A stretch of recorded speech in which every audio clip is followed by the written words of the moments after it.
wrapping up this evening, 7 p.m. Let's see what the Black Stars will do. But right about now, we're in the final hour of the show. Personal Development Mondays. Today, we're talking volunteerism in career development, empowering futures. Peter Akai, Anum. Peter Akai, Anum is a productivity coach, and he's also the Foundation for Child and Youth Development Africa. He's a productivity coach there. He's also the executive director of the Heads of States Award Scheme. A big man. He's a very big man. He's right here in our studios. Senior, a good morning to you. Very good morning to you. How has the day been so far? Well, it's been a quite rainy morning. Okay. Yeah, but so far so good. We thank God for life. And when we are given a second chance to live or the chance to live, we only need to say thank you to our Maker. Good. And work hard, right, for the betterment of our country and that of ourselves, really. Yeah. Black Stars. Yeah. I mean, I was listening through when we were having a conversation in Ajima, and I felt that we need to bring back the love. I mean, we all saw what happened at the AFCON. We're all very devastated. And as usual, as Ghanaians as we are, it takes some time for us to gather in some back of love for the Black Stars. I think that they giving them the chance. Let's give them the benefit of the doubt. Let's give them all the support. And I was just saying to,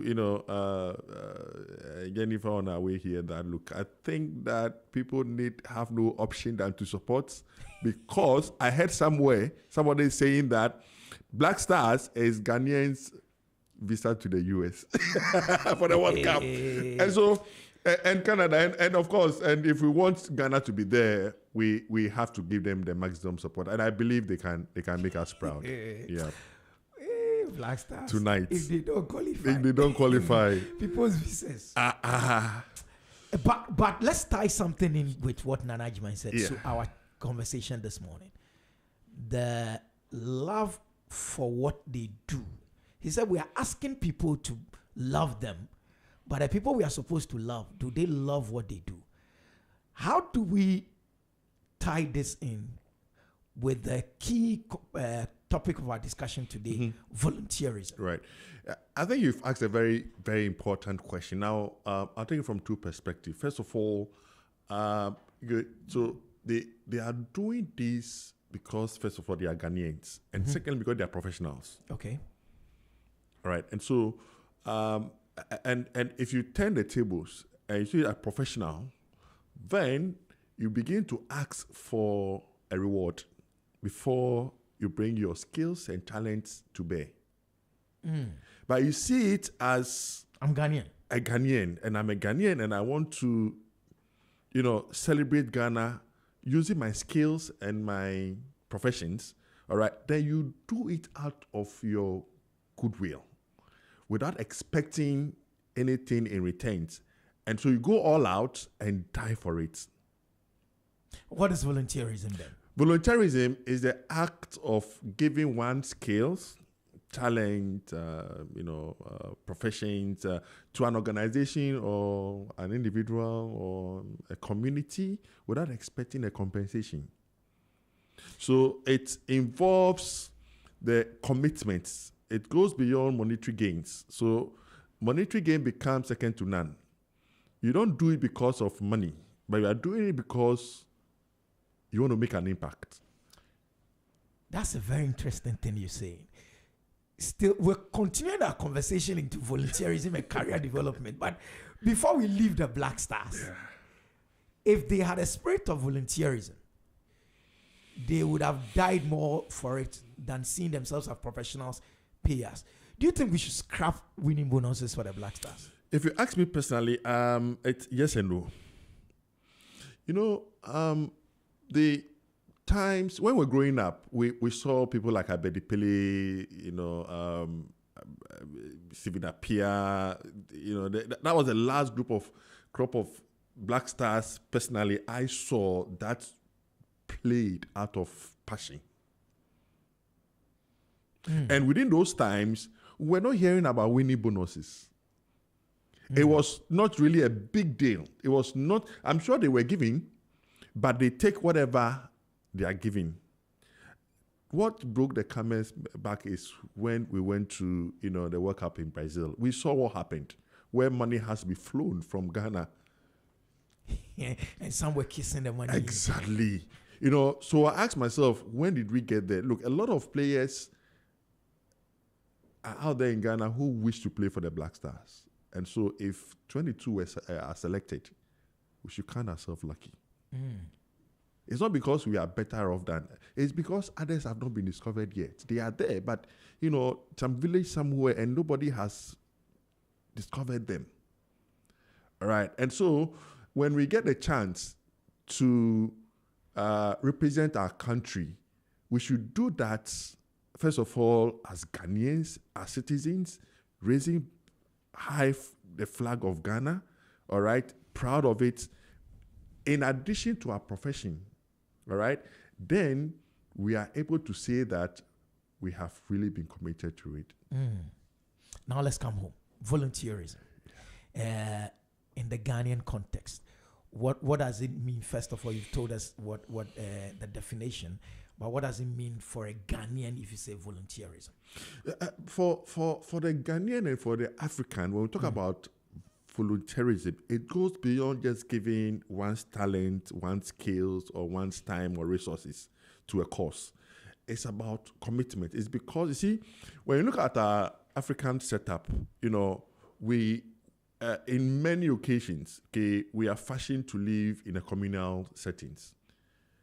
And so you realize that there's a vast difference between the behavior, the social relations, all right, and then the total outbringing of a young African, for that matter, a young Ghanaian who grew up in a family house with his cousins, his aunties and brothers. The relationship, the understanding they even develop towards family beyond the nuclear is deeper. Okay. As compared to somebody who grew up with just the father, the mother, in a more excluded nuclear family setup. And so for the Ghanaian, helping each other, supporting each other is part of our cultural settings. It comes naturally. It comes naturally. Because that is how we were, created to be culturally as Africans. Okay. And even in some of the tribes, I remember our parents, current old parents, when there's a funeral at home, they want to drag all the children. All right. Won't you come even to the meetings of, they want to drag and make sure that, and so many people, even they travel out of, to the major cities. When there's a funeral back home, they go back. It's because of how we are built socially and ensuring that we offer that kind of a support. And during funerals, we all do contributions, either before the funeral or on the funeral day. So it's not about one person's problem. It's about a communal, all of us. All right. And so tying to volunteerism, when you look at our culture, we automatically trained to be extending a helping hand to our colleagues. And that is the origination of what? Volunteerism within the African setting. And in doing so, we are not doing that because we'll be paid or will be compensated at the end. No. We do it because we feel that it is right, it is appropriate, and it is part of us. That's what makes us who we are. All right. And so we are naturally originated to help each other. But time do change.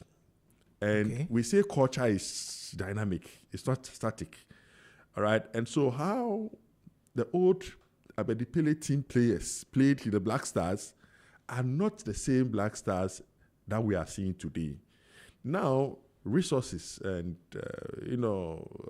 money has become the order of the day.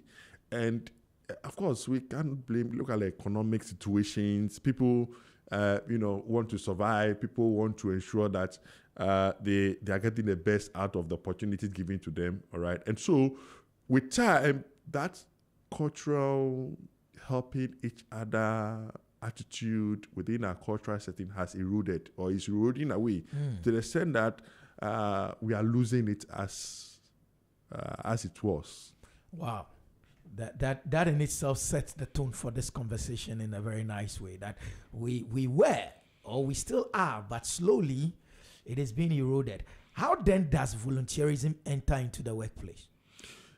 Well, see, it is very important, and that links to the erosion of the desire to volunteer, especially when we look at the young people or the youthful generation. Now, in some time past, people do communal labor and they don't call, once they see that people are out and working, people just join in.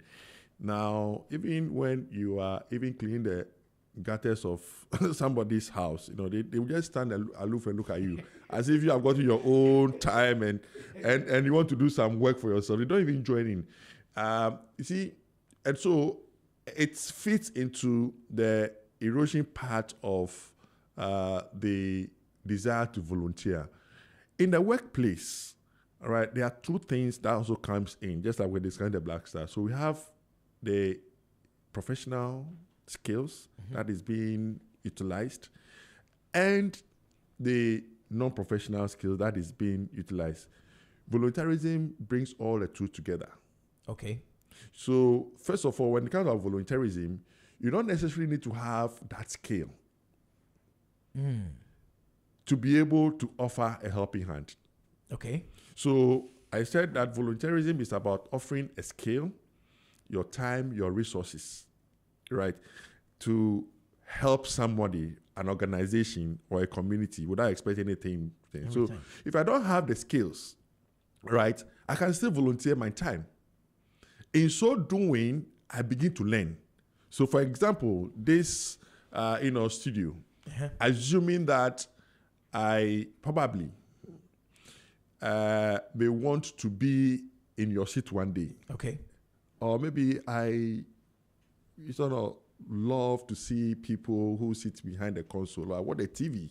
Okay. I love the newscasters. And I said, look, this is something I may want to do in the future, but I don't necessarily have the skills. Right?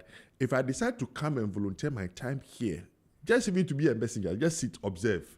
Oh, pick this thing for me. Call this, your guests come in, go and prepare them. Bring. By so doing, I am honing my desire, my interests. Okay. To be my dream job, like being like you, like being behind a console, in the future. And when you look at young people, when babies are growing up, the more interest they have in things, the more desire they have to continue to display or to commit to that. So the more we begin to try it out, the more we hone the desire to learn more about it. And indirectly, it helps us to be more focused, get some more information about the industry, and makes it easier through the experience that we have gained through the volunteerism. So that is, somebody who do not have any skill but can still volunteer, and through that they learn. Others may have the skill, right? And so they may decide to offer their skill to the service of an organization for free. For free. Okay. That is what we don't normally get. Because you use money to get the skills, so you have to pay for it. Yes, you have to pay for it. It's true.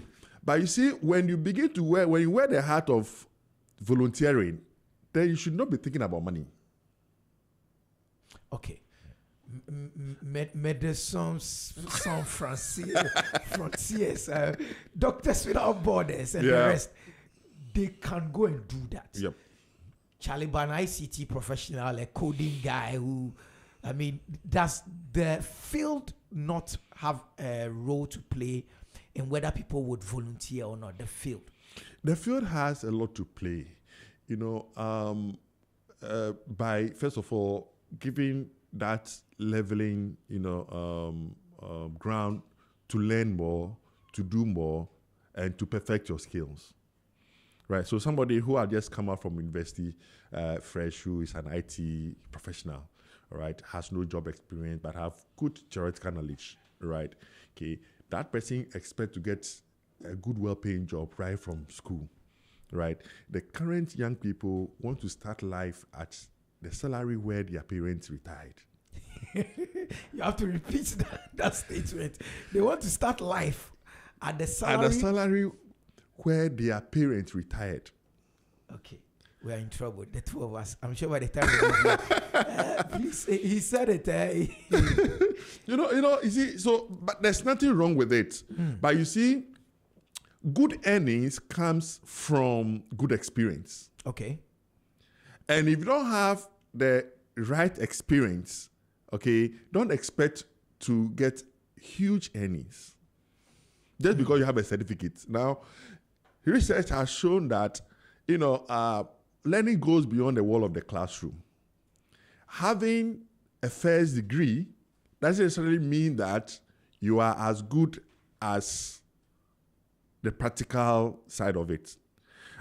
In my line of work, I've worked with a lot of national service people who have come to my office to do the national service, who are very good. They've had first class in marketing, in IT, all that. And then they come fresh, no work experience, to give them the task of marketing. All right, they are not able even to design a marketing plan. Okay. But they have a first degree, a first class, and they expect that, once you give them employers, you give them like 5,000, 6,000, 7,000. Okay, so the mentality to which we bring into the field is totally different, and that is where volunteerism comes in. If you begin to see that this is a learning ground, and the fact that I have some professional skills academically in this area, but giving it off for a month, 2 months, 3 months, 6 months, 1 year, it is an opportunity to perfect and gather more experience.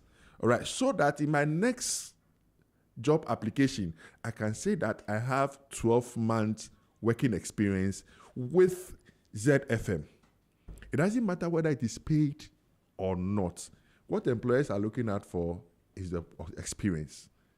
All right, and that gives the young person or the person a higher bargaining, power over, at the next job opportunity. What are some of these skills that people can learn via volunteerism? A lot. The skills can be soft, it can be hard. Talk about soft skills, we're talking about things that, skills that we don't normally see with our naked eye, like communication skills, writing skills, facilitation skills, speaking skills, organizing skills, teamwork skills, right? These are things that every employer wants his or her employee to have. These are things that you not learn in the classroom. Of course. You have to learn on the job, in life, in the school of life.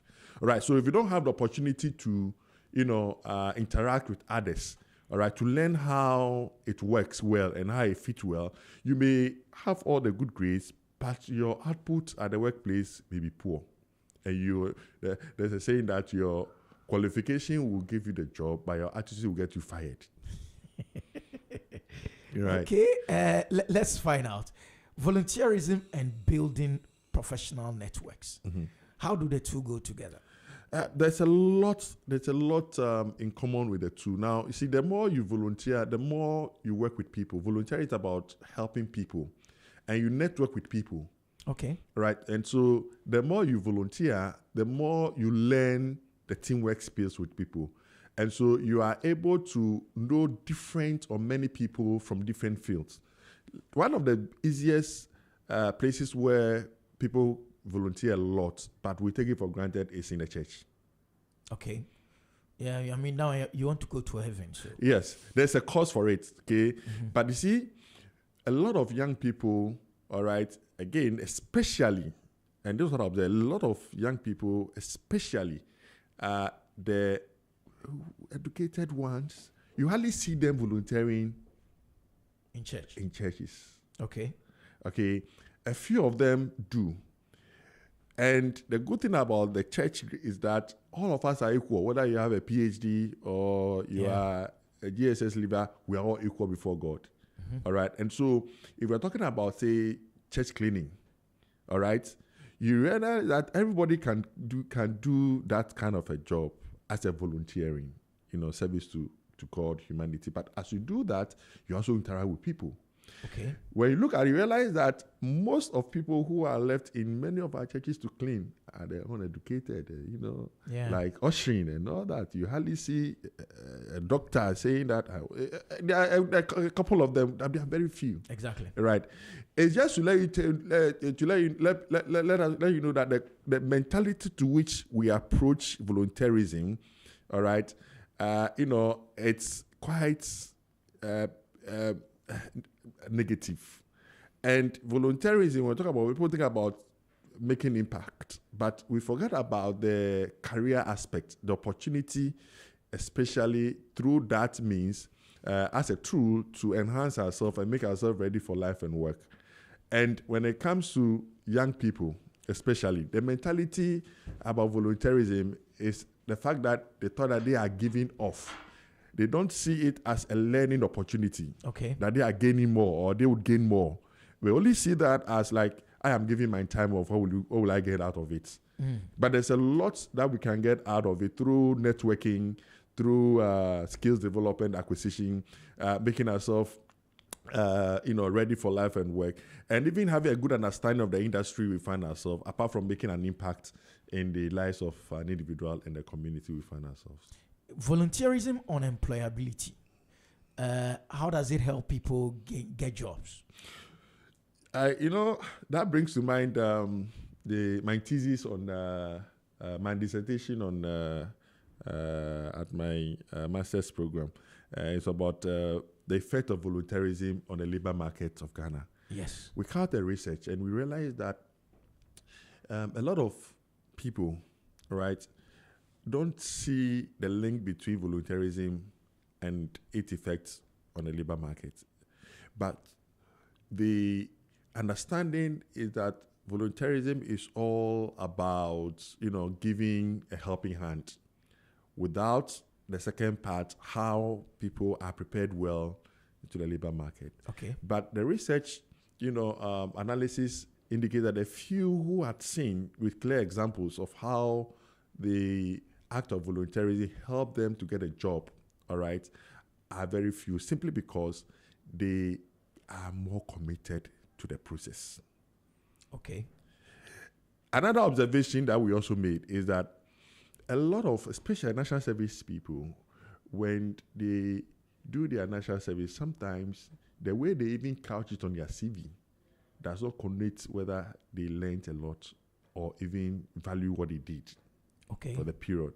Mm-hmm. A few of them do not even put it on their CV at all, right? Because they didn't really value the experience they got from it. But these are all things that helps to build and get individuals ready for the labor market. In fact, a number of them who we interviewed who have gained through some employment through volunteerism indicate categorically how they process, first of all, sharpen their skills, increase their thinking and mindset, and making them ready for the job market. And now, wherever they are excited. And the good thing is that they have the desire to continue volunteering. Okay. Without mentioning names, could you share some stories of those you interviewed and those who said we got jobs? What happened? Okay, let me share one. I will not mention names. She used to be a member of the head of state award scheme. In fact, she went to a Brig Girls. That's where she started the program from many years back, and she did general art, right? But as part of her program, she's head of the state award program requires for 6 to 12 month volunteerism, all right, with any institution of your choice. And she chose to do her volunteerism at Kolebu Teaching Hospital. Okay. Yes. And so she was at the hematology department, analyzing of the blood yeah. and all that. Yeah. Somebody who did arts, but she decided to go to that place because she just wanted to volunteer to know how hospital works out. Now, after the 6 months to 12 months volunteerism, the love and passion for that kind of a job increased. After the program, which is required, she continued to volunteer there for about 2 years without any salary. But she was going there because she loved what she was doing. Then she realized that this is the path she wanted to take. She had to now take a course, and now she's a professional lab technician working with the health sector, for now. An art student. So an art student, right? So that is one. Okay, I can also talk about a colleague friend of mine.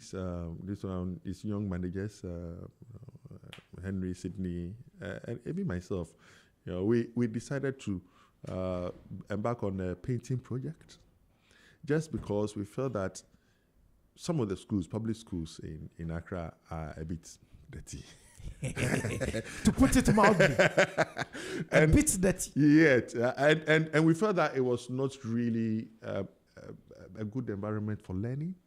And so what we did was that every vacation, we pull ourselves together, raise money, and call our friends. Those who can join us, fair enough. Those who cannot join us, we say, buy a bucket of paint. We come together, we identify schools, and we paint. So by the time the kids come back from home, to school the next term, their classrooms are bright, beautiful. Wow. And we normally use a weekend, to paint. We have about 40 volunteers coming on board, and about 6-unit classroom. We did that in La. We did one in Nungwa. And you were doing it because what is the mindset that makes someone wake up and say, I'm going to volunteer? It's because, you see, we felt, because we've done volunteering for a very long time, it's not part and parcel of us. Okay. So every now, even at our age now, we are looking for opportunity to extend a helping hand, to solve a problem, to make an impact, to put a smile on the faces of others. Okay. And as we do that, first of all, we network, we get to know new people.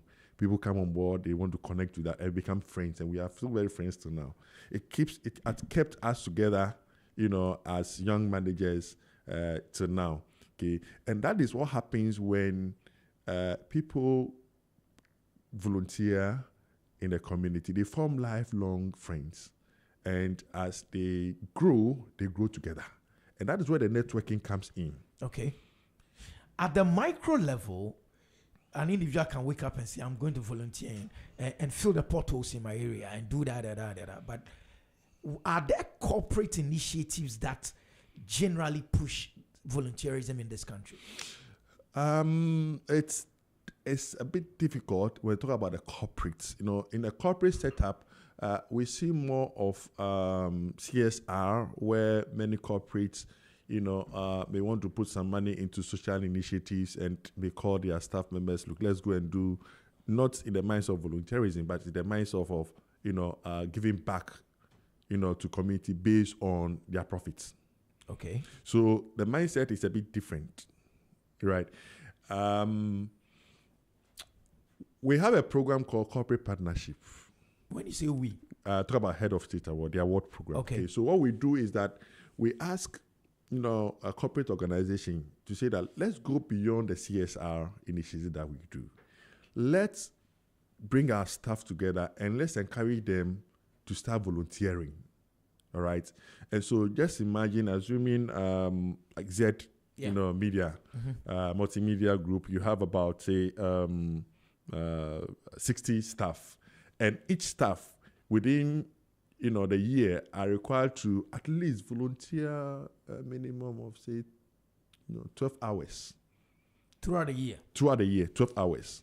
So you can just imagine some staff will go to a school to go and teach, others who want to campaign on a social issue, others will want to join another institution, at their free time, others will join the church. Now, collectively, when you put all the hours, 12 hours, times the 60 staff, you can just multiply to say the number of hours that Z Multimedia has given to community. And when you are telling the story, it sounds better than Z as multimedia, as a multimedia company went to Su Children's Home and donated, some bags of rice, just an event.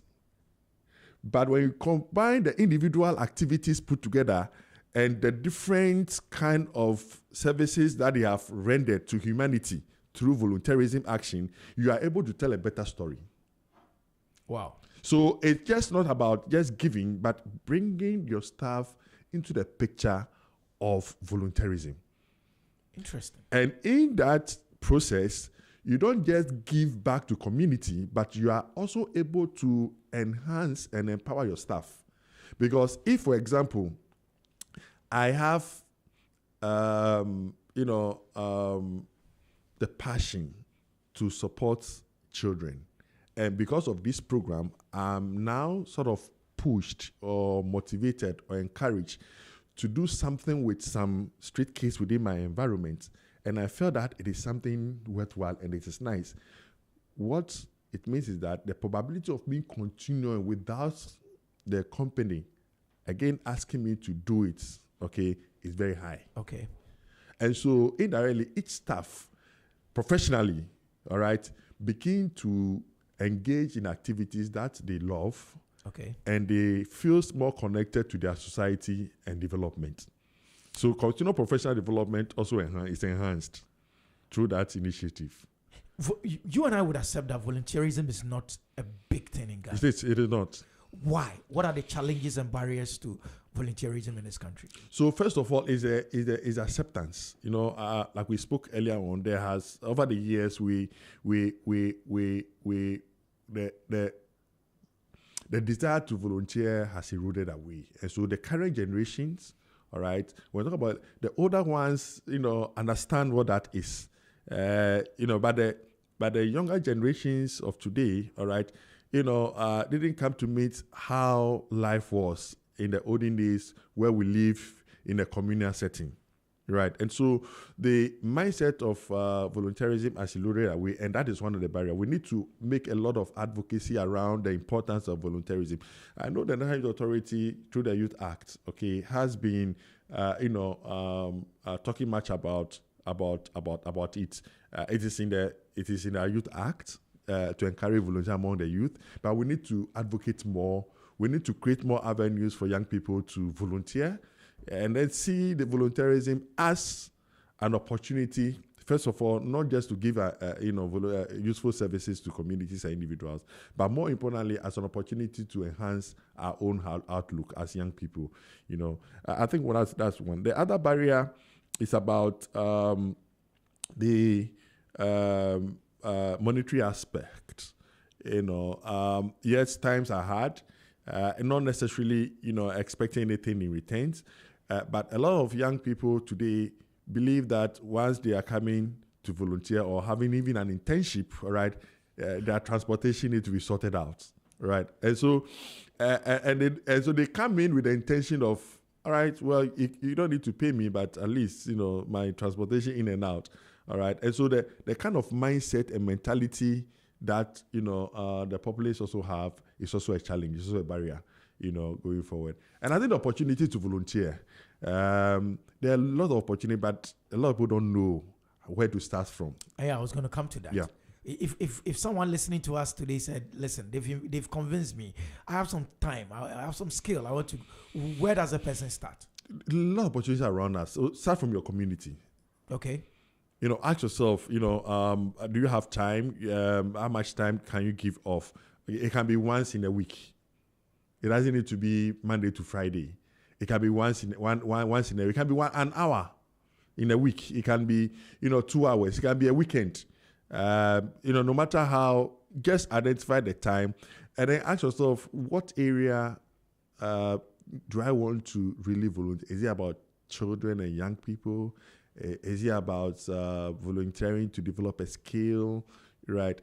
Is it about just helping the old age or the elderly in the society? Once you identify the time